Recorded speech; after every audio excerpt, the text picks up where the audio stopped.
Genesis Phase 1, right? So they started it. If you were watching the videos along with this, I think they started it like 1 hour and 9 minutes.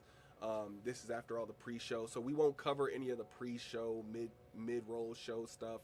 We won't carry things, or we won't cover things that are like completely opinion based, like the costume contest or things like that. So, but we'll cover all of the stuff that's about Star Citizen directly. So they first started out by talking about microbiomes, right? So we have it was this whole thing about emulating nature. They said there's going to be resource competition, viability in the environment, vitality in the environment, right? So the idea is that it's going to be scaling planet generation. So there's going to be geology, soil type, and when we talk about soil type, we're talking about soil nutrients, soil distribution, incoming light, temperature. So all this stuff, including humidity, erosion, groundwater. There's going to be individual rules for each plant's suitability. Essentially, if you have the right soil, the right light, the right temperature, the right humidity, you can grow a certain plant. But other plants might require a different type of soil, a different type of light, a different type of humidity, and you won't be able to grow those plants, right? So we're talking farming here, obviously, but we're also talking like the natural growth of a planet, right? So if you go to a very sunny planet that's around like Earth's atmosphere, you might see jungles and all that types of stuff, right? Jungles and forests and stuff like that. But if you go to a super dry planet, right, then you're going to see like more deserts and stuff like that. So it makes sense, right? And that's what they're doing, but they want this stuff to be generated rather than having to go in and manually do it. So this is why they're showing us this stuff. But it's not just for them to generate, it's also for us when we're doing our base building stuff, which day two's video is going to go cover all of base building, but I'll try to tie things in as much as they make sense, right? Because this is to kind of help you understand what they're talking about, but also to kind of give my opinion on stuff and link this stuff together so you can kind of get a sense of how it all goes together. So on top of that, we have the terrain, right? So this is where we talk about, we got bedrock, soil, debris, snow and weather cover, we got water saturation, we got rocks. So when we're talking about all those things, we're talking about like it. So you have all of the weather things and the types of soil and things that affect the actual vegetation. But then you have, what can the vegetation grow on, right? Like vegetation is rarely ever going to grow out of bedrock, right? But it will grow out of soil. And then what does it look like when there's debris scattered, right? Like, does that block the growth? What about snow? Does snow block the growth? Do certain things might grow where there is snow and might not otherwise, right? And then if it's completely flooded, a completely flooded area, maybe you get a swamp out of that, or maybe you get no growth or just a different type of growth, right?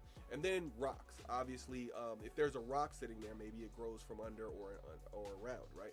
And this is also not just talking about the nature, but it's also talking about how the terrain will be generated, right? So bedrock, soil, debris, snow, water saturation, and rocks, those are all going to be generated for the planets, right? So as the planets are built out, these things will be automatically generated, but they'll be I want to say procedurally generated, but I don't know if I'm using that term wrong.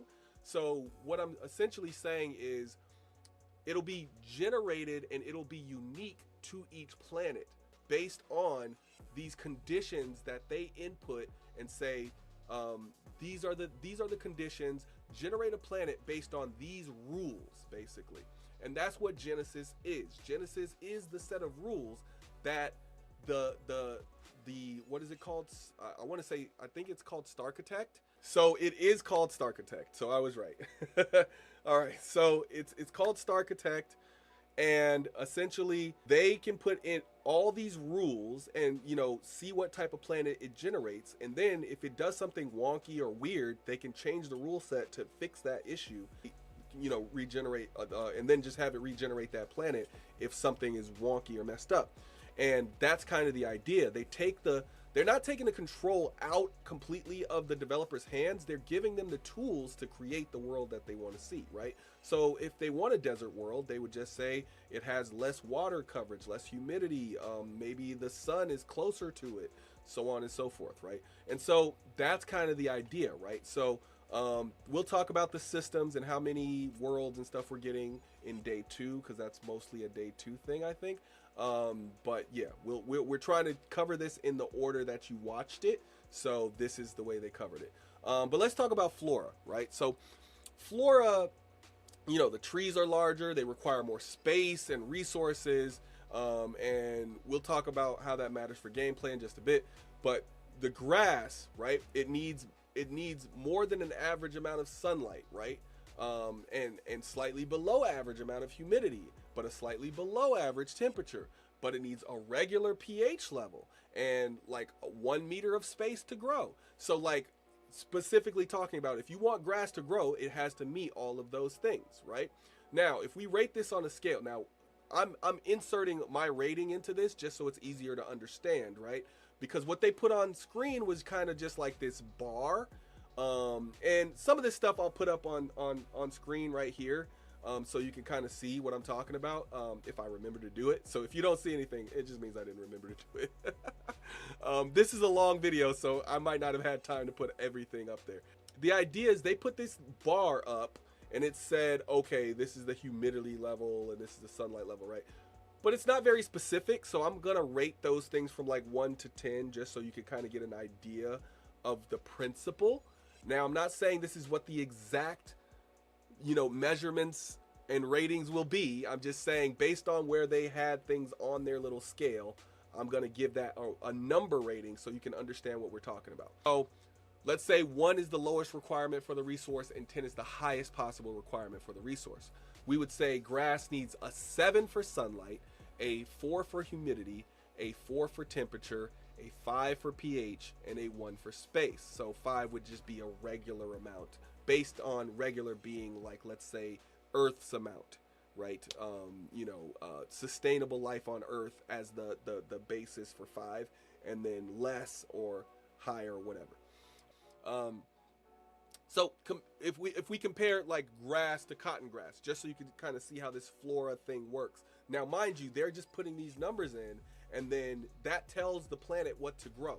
So it's not like, oh, we want cotton grass here or we want regular grass here. They'll say this planet is, you know, the second planet away from the sun, but it's closer to where Earth is than it is to where Mars is, if we're talking like the solar system, our solar system, the Sol system, right? So it's gonna have a little bit more plant life, but it's still gonna be a little deserty. But it'll have more life than Mars, you know, originally had, but less life than Earth originally had, right? So it'll be somewhere in between that, right? And what they do is they put the numbers in, and then it'll generate all this stuff, right? Now, it might generate grass if it has the 7 for sunlight, 4 for humidity, and things like that, like we talked about. Or it might generate cotton grass if it has an 8 for sunlight and then a 4 for humidity, right? So if there's a little bit more sunlight on this one, which it might have because it's closer to the sun than Earth, right? We might get regular grass on Earth, but that's because it only gets a 7 for sunlight. But this planet, which is closer to the sun, might get an 8 for sunlight, and boom, now you got cotton grass, right? But the thing is, it also requires the same amount of space for everything else, and the same humidity, same pH, same temperature, and same amount of space, right? So it's everything else is the same. But if you get more sunlight, you get cotton grass. If you get less sunlight by a little bit, you get grass. And that's the beauty of this system, that they can continue to just add these numbers in and for the whole planet, and then they add it in for the whole universe, like how much sunlight is it getting and stuff like that. And then that's what dictates like what's actually on the planet, rather than it being like, oh, a developer has to go in and actually type this in order for you to actually see what's on the planet. And they're picking each little section of forest and so on and so forth, right? And so I'll keep going on this just so you guys can kind of see. Oh, actually, I think cotton grass needed a slightly higher temp too, so like to match the sunlight thing. So it wasn't everything being exactly the same. But let's keep comparing just so you can kind of get the cool thing. So we'll do like four more things, right? So ferns, right? Now we're talking about, right? So that needs a 3 for sunlight, a 6 for humidity, a 3 for temperature, a 5 for pH, and a 1 for space.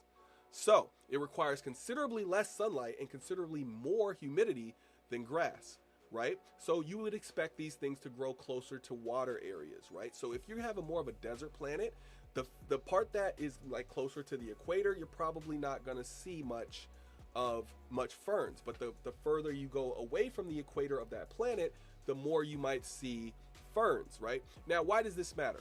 Because if you know where you are on the planet's surface, and let's say you're a farmer, right, and you need fern for whatever you're trying to build, I don't know what you would need fern for, but whatever you're trying to build, and you're close to the equator, you're not gonna find fern near there, right? So why would you search there?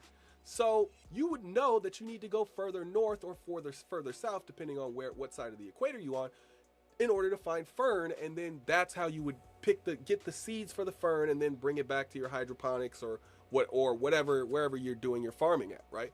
And that's why that stuff matters. So we all tend to think of this stuff and be like, oh, it's just cool. They're talking about procedural planet tech, right? But it all matters, even if you're not a farmer, right? So like, let's say you're just a base builder, right? And you don't plan on farming, you just plan on building bases. Well, if you know that you're building a base for a farmer, you need to know that they're not going to want a base near the equator because on this particular planet, because it's too hot. They're not going to be able to grow their stuff.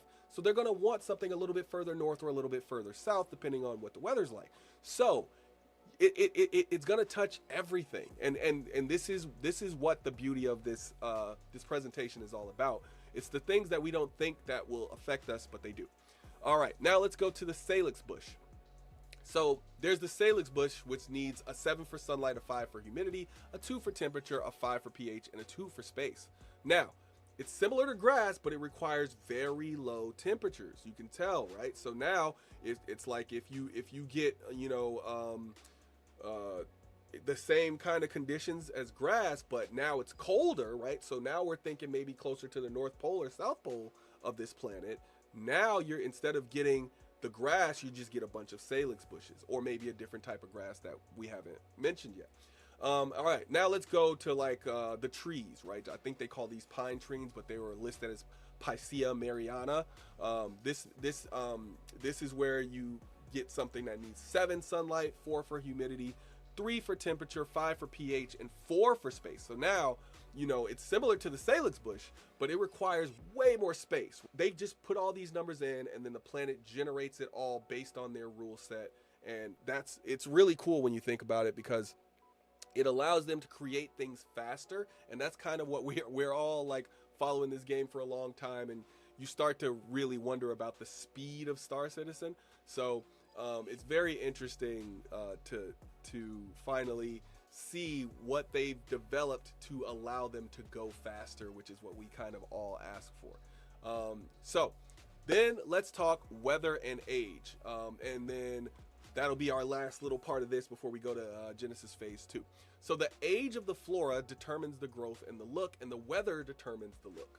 So you got older trees where the bark is going to be a little bit differently colored, but then the weather might be better in a certain area than another. So you might have the same age tree here and the same age tree here, and because you have two different you have the same age, doesn't necessarily mean they'll look the same, because if the weather's different over here than it is here, then this tree might look worse or better. So you can't just look at a tree and be like, oh, I know this age because it's the same as that other one over there. No, because that one might have different weather. Now, if they're in the same area, have the same weather, now you might be able to see some consistency. But that might matter, when we talk about quality of items and stuff like that later, in a later video, or maybe a later part of this video, whichever, you'll start to see why that might matter, right? Because if you have a more brown tree, where the tree is normally not brown and it's more of a gray or whatever, that might mean that the tree is older or it's younger, which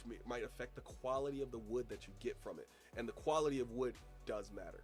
So we'll talk about that a little bit later. But yes, that is it for phase 1.